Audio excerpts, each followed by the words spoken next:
زمونږ او ستاسو ملګري اکثر داسې وایي چې چا د الله صفت بندگانو ته ورکړه نو دی مشرک او کافر دی. نو داسې مه وایئ، دې مسله کې لږ تفصیل دی. تفصیل دا دی چې د الله پاک یو د صفاتو ظاهری عبارت دی، ظاهری لفظ دی، یو د الله د صفاتو مصداق دی. نو د الله د صفاتو کا ظاهری لفظ بعضی ټول نه چا غیر الله ته ورکو خو مصداق جدا گنی نو بیا نه کافر کیږي. دلته ګوره دا بصیر او سمیع د الله په صفاتو کې دي کنه، لیکن الله مومن ته بصیر او سمیع ویلی، دې ته مشارکت لفظی وایي. یو بصیر چې کومه معنا باندې صادق دی د الله په ذات کې، هغه مومن نه دی. که چا داسې وي چې بصیر د الله په ذات کې چې په کومه معنا صادق دی اقصی مومن دی، نو بیا مشرک کیږي. او که ظاهری لفظ هغه بصیر دی، دام بصیر دی، نو په دې نه کافر کیږي. اغم سمیع دی، دام سمیع دی، نو په دې نه کافر کیږي. دا اصل کې مشارکت لفظی دی، لفظ کې سره شریک دی، نور معنا کې سره جدا دی. نو دا الله صفات مخلوق ته ورکول دو قسم دي. دا څومره اختلافات چې موږ او تاسو ګورو، نو هغه اختلاف د دین جوړ دی چې مسله خلق نیمه کوي. مسله چې نیمه کوي نو اختلاف ته جوړیږي، ځکه نیمه یو مولاو کې او نیمه بل مولاو کې، نو په منځ کې ټکر راشي. نو یو ملک کې د مسلمانانو اتفاق وی انګریزانو دو انګریزان راولېږل، یوې د یو د جومات د خطیب او د مولوي صاحب شاګرد که،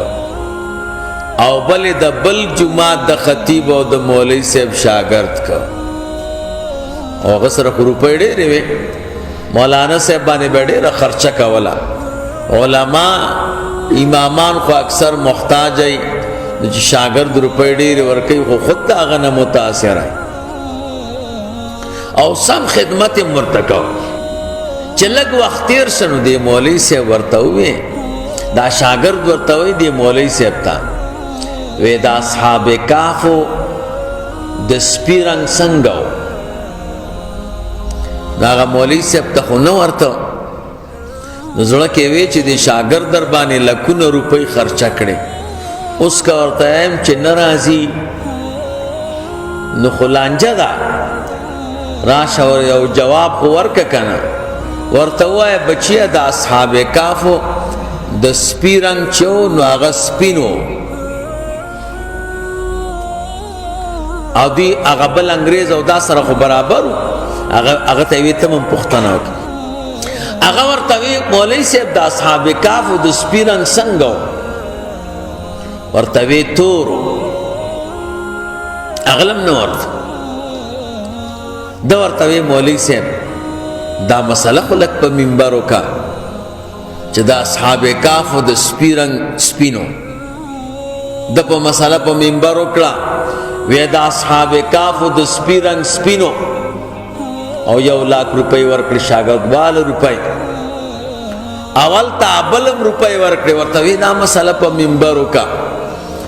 هغه مسله وکړه په منبر چې د اصحاب کهفو د سپي رنګ تور و.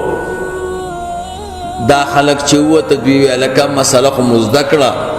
د اصحاب کهفو د سپي رنګ سپین دی. هغه مقتدیان چې راووته وی مسله مو زده کړه، د اصحاب کهفو د سپي رنګ تور دی، یو وی سپین دی او بل وی تور دی. سره ونښته د دنیا مړي وکړه. ګوره نو هلته علما وی مسله یې نیمه کړې وه،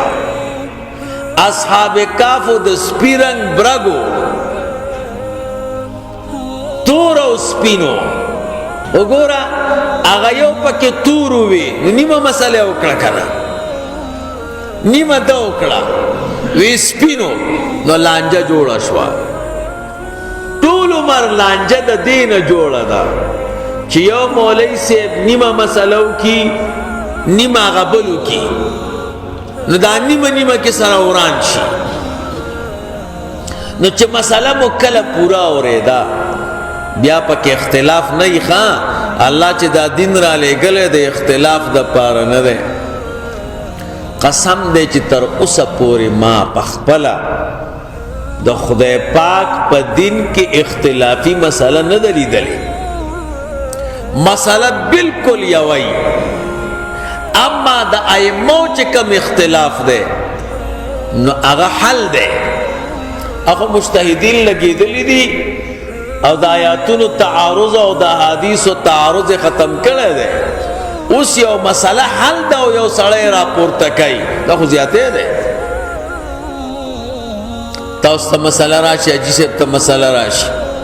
د دوو قومونو لانجه یې په ځمکه دی ورته حل کي اختلاف خو پاتې نه شو کړی او وروستو یو سړی هغه یو ډلې ته وایي او ته په حق یې تا سره خو قوالد او کاغذونه دي هغوی سره هېڅ نشته بلې ډلې ته بل ورشي ته په حق یې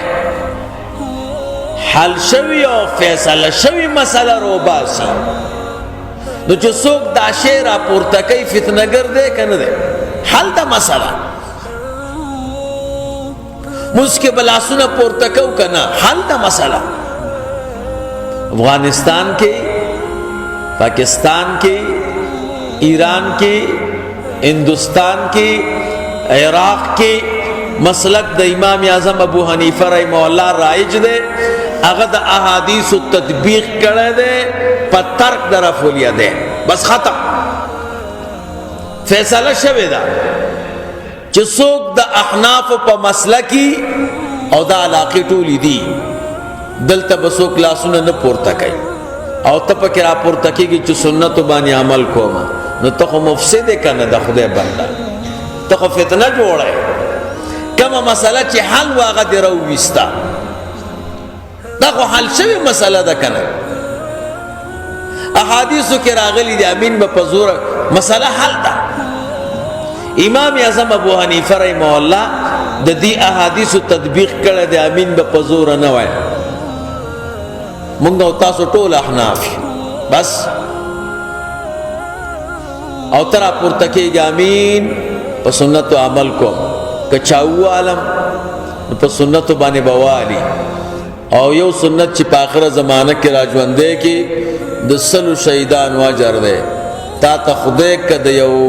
مومن ګناهګار اجر هم الله درکړي ته خو فتنهګري فیصله شوې مسلې بیا راپورته کوي دا خو فیصله دي که نه ائمو د دې فیصله کړې ده دی وایي نه نه نه زه د هغوی فیصلې نه منم چې فیصلې د یو ځل حاجي صاحب ستاسو فیصله وکړي یو پکې راپورته شي زه فیصله نه منم د فتنهګر نه دی د سزا قابل دا هغه لویو خلکو ائمو مشایخو دا ټولې مسلې فیصله کړي نو مشکل دې ځای کې دی چې مسله نیمه اورو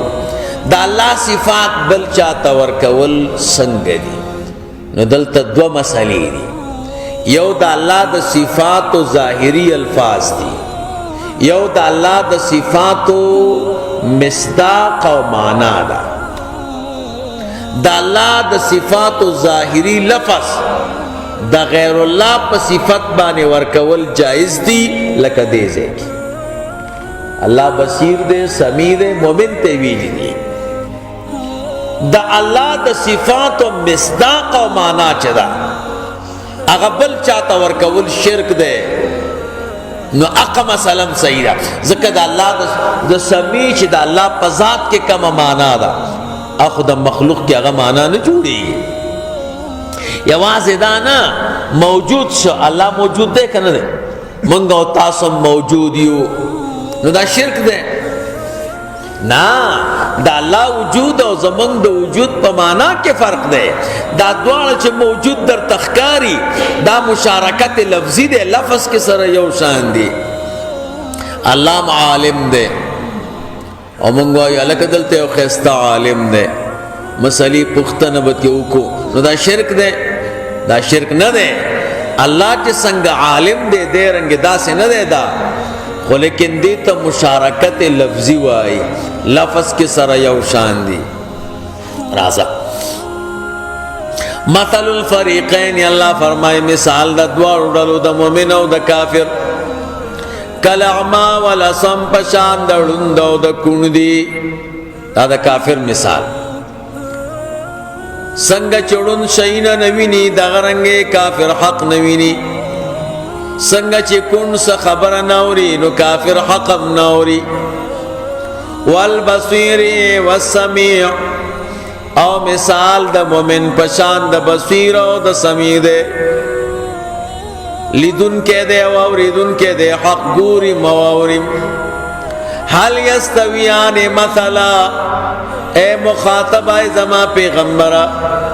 آیا دا دواړه برابر دي په مثال کې نه ندی برابر کنا